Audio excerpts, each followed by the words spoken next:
Nós vamos conversar um pouquinho mais a respeito do dia 8 de janeiro de 2024, data em que a gente relembra o que aconteceu no dia 8 de janeiro de 2023, com o Procurador de Justiça do Ministério Público de São Paulo, presidente do Instituto Não Aceito Corrupção, Roberto Liviano.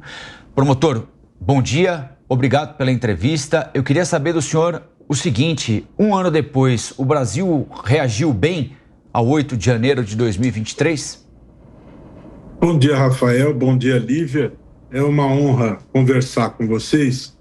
Eu penso que houve uma reação à altura, no sentido de mostrar categoricamente que nós não aceitamos ataque à democracia, né? No sentido de dizer que esse tipo de ataque merece repúdio, merece punição, merece censura, merece reação, né? Nós estamos tendo aí processos, nós estamos tendo aí reações, como vocês mostraram de maneira muito adequada na reportagem, nós estamos tendo responsabilizações, nós estamos tendo consequências, como de fato deve haver, não é? Nós precisamos ter a devida consequência, porque se há uma coisa sagrada, é a ordem democrática. Não se pode transigir com a ordem democrática. Ela é protegida constitucionalmente e não se pode transigir de maneira nenhuma com a ordem democrática. Ela é uma cláusula pétrea, não é? E houve um ataque brutal, um ataque bárbaro, ignominioso à ordem democrática no dia 8 de janeiro, sem precedentes, não é? Então, eu penso que o dia 8 de janeiro ele entra para a história do Brasil como um ataque sórdido, um ataque covarde, simultâneo aos três poderes, com cenas escatológicas, vergonhosas, que entram para a história do Brasil, um ataque covarde ao busto de Rui Barbosa, por exemplo, que é um símbolo maiúsculo, inquestionável, unânime da República. Rui Barbosa é alguém que todos nós admiramos, é o cultor, o construtor da República, e o seu busto foi destruído, né? E, muito acertadamente, não houve a restauração para que as cicatrizes deste ataque fossem preservadas, para que isto, para sempre, ficasse ali guardado e lembrado. Para quê? Para que as próximas gerações não se esqueçam. Não se pode esquecer o que ocorreu em 8 de janeiro. Agora, um dado muito importante. Pesquisa recentemente divulgada mostra que 89% das pessoas reprovam os atos de 8 de janeiro. Mas eu fico muito preocupado com esse resultado, porque, para mim, o resultado tinha que ser 100%. Né? Em fevereiro do ano passado, o número era de 94%. E agora, o número recentemente divulgado, ele mostra uma diminuição da reprovação. De 94%, a reprovação cai para 89%. Né? Na região sul do Brasil, a reprovação você tem uma reprovação, você tem 9% das pessoas da região sul que aprovam os ataques, o que ocorreu no dia 8 de janeiro. Isso é bastante preocupante, não é? Você não pode transigir com os valores democráticos. Então, está de parabéns a Jovem Pan por dar essa cobertura, de falar do 8 de janeiro, de relembrar estes atos, né? Nós tivemos aí, no 11 de agosto, pouco antes, a Carta aos Brasileiros, que mostrou uma união da sociedade em relação a tudo isso, unindo o Brasil. No entanto, em 8 de janeiro, houve um projeto de golpe que foi, felizmente, frustrado, né? E o Estado de Direito prevaleceu. O Poder Judiciário se impôs, as sanções estão sendo aplicadas, né? Mas podia ter acontecido coisa muito ruim. Felizmente, não prevaleceu o golpe. Procurador, houve uma tentativa, como o senhor está explicando, mas o golpe não se consolidou. Mas houve crimes. 5 estão sendo investigados dentre esse grupo de pessoas que estão sendo julgadas agora. Nós tivemos, na época dos atos, mais de 2.000 presos. Desse volume, quase 1.400 denunciados. O STF iniciou o julgamento desses investigados. Se não me engano, algumas poucas dezenas chegou efetivamente a ser julgado com o julgamento concluído.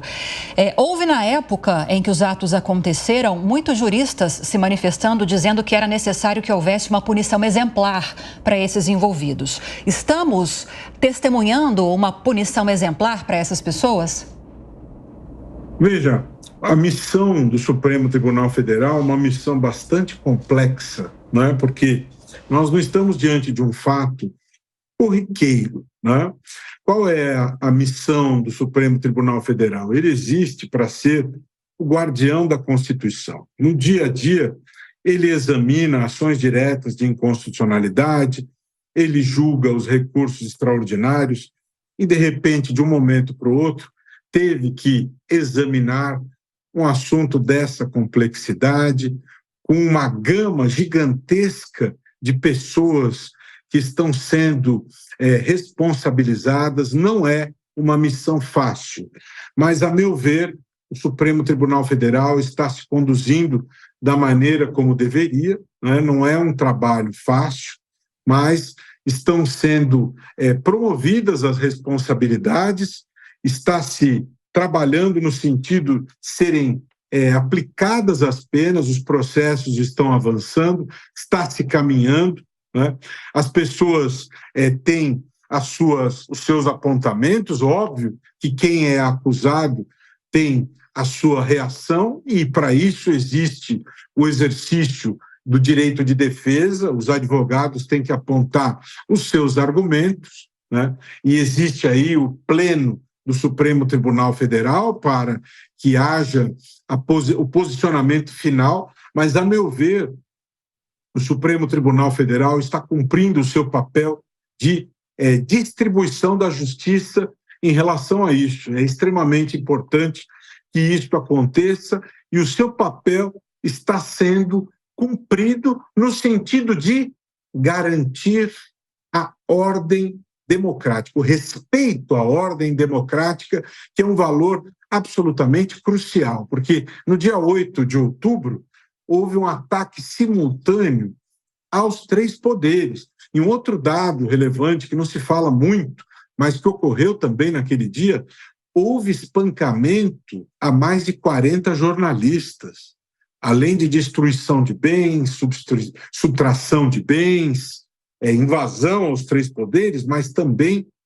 espancamento de 40 jornalistas. Ou seja, o que se pretende ao espancar jornalistas? Vulnerar o direito de acesso à informação das pessoas. O que a Jovem Pan está fazendo aqui agora? Garantindo o direito de acesso à informação, né? Quando 40 jornalistas são espancados, esta ação no dia 8 de outubro visava também aniquilar, enfraquecer, dificultar o acesso à informação. Portanto, sem sombra de dúvida, uma ação grave, um projeto de golpe, uma tentativa de golpe, uma ação contra o Estado de Direito, uma infâmia, né, que felizmente não se concretizou e que, felizmente, a reação foi exitosa e as responsabilizações estão ocorrendo como devem ocorrer para que isso jamais se repita. O Fábio Piperno tem uma pergunta para o senhor também. Piperno? Doutor, bom dia. Eu concordo com todas as análises que o senhor fez.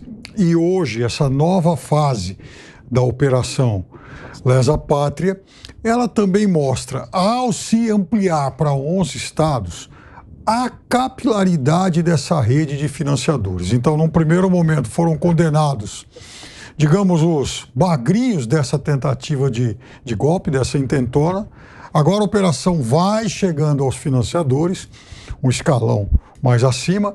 Mas aí eu pergunto para o senhor o seguinte: o senhor acredita que em algum momento essa ação do STF, que eu reputo de a mais importante, difícil e complexa da Suprema Corte do Brasil em todos os tempos, em defesa das instituições, vai atingir militares de alta patente e também atores políticos? Veja, Fábio, eu espero que nós alcancemos todos aqueles que devam ser alcançados, até porque, nos termos do artigo 29 do Código Penal, todos aqueles que, de alguma maneira, contribuem para a prática criminosa devem ser responsabilizados. Agora, devem ser responsabilizados desde que se demonstre com provas efetivas que contribuíram, de alguma maneira, para a prática criminosa. Nós não podemos responsabilizar quem quer que seja com base em ilações, deduções, conjecturas ou hipóteses, né? Para que tenhamos uma efetiva punição, uma responsabilização, nós precisamos ter efetivamente demonstração concreta, embasada em provas, no sentido de que essas pessoas tenham efetivamente contribuído. Financiadores, incentivadores, executores, aqueles que estimularam, aqueles que apoiaram, todos aqueles que, de alguma maneira, contribuíram para essa ação, são responsabilizáveis nos termos do artigo 29 do Código Penal. E como você bem colocou, essa capilarização ela está acontecendo por meio dessas operações e concordo com você, é uma das mais importantes ações do Supremo Tribunal Federal, assim como foi o processo do Mensalão, também uma outra ação de extrema importância, e todos nós brasileiros esperamos que o Supremo Tribunal Federal tenha êxito. No momento em que o Supremo Tribunal Federal tem êxito, significa que a nossa Constituição foi respeitada, foi cumprida, foi observada, e assim os direitos foram realmente assegurados a todos, os direitos foram respeitados e as punições foram aplicadas da maneira como deveriam. E não houve a impunidade que ninguém quer que aconteça. Dantas? Bom dia, doutor Liviano, tudo bem? Eu queria sua avaliação sobre uma declaração recente, né, dada neste fim de semana pelo ex-presidente Bolsonaro sobre o episódio do 8 de janeiro. Ele disse que foi uma armadilha da esquerda. Disse que estava nos Estados Unidos e desde sempre lamentou o episódio e também disse o seguinte: não é do pessoal que nos segue, nos acompanha, bolsonaristas, pessoal conservador, nunca foi de fazer isso aí. Qual a sua avaliação?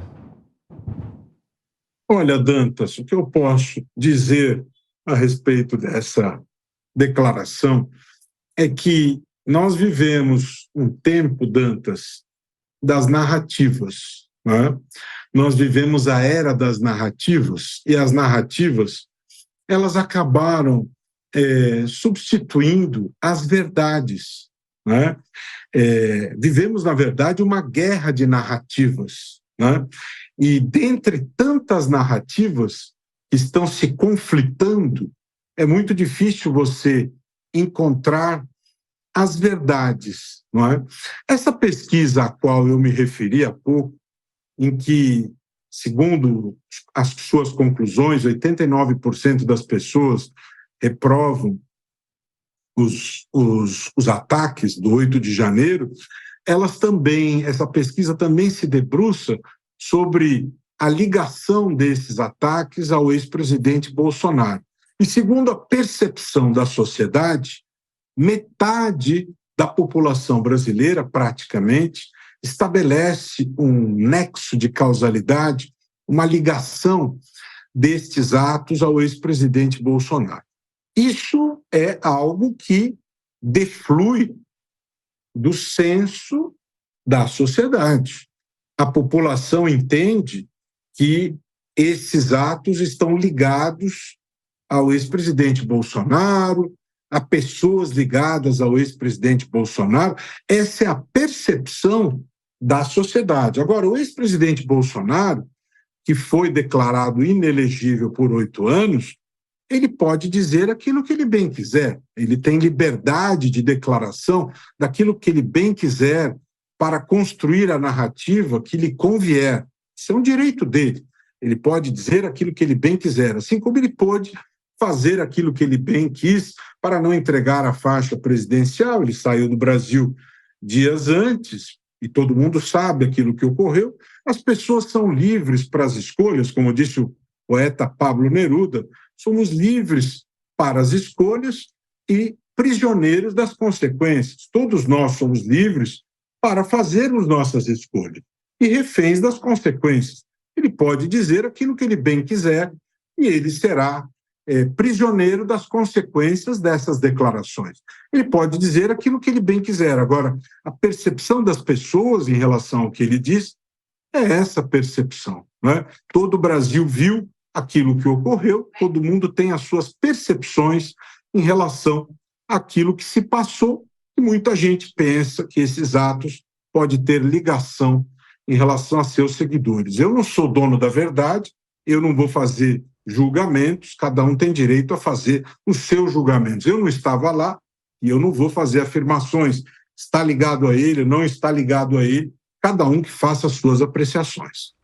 Nós conversamos com o Procurador de Justiça do Ministério Público de São Paulo, presidente do Instituto Não Aceito Corrupção, Roberto Liviano. Muito obrigado pela entrevista e até uma próxima. Bom dia para o senhor. Um ótimo dia, um ótimo ano a todos vocês e quem quiser continuar esse debate, sigam-me lá no Instagram, Roberto Liviano Oficial. Obrigado por esse espaço, um abraço a vocês, até a próxima. Muito obrigado.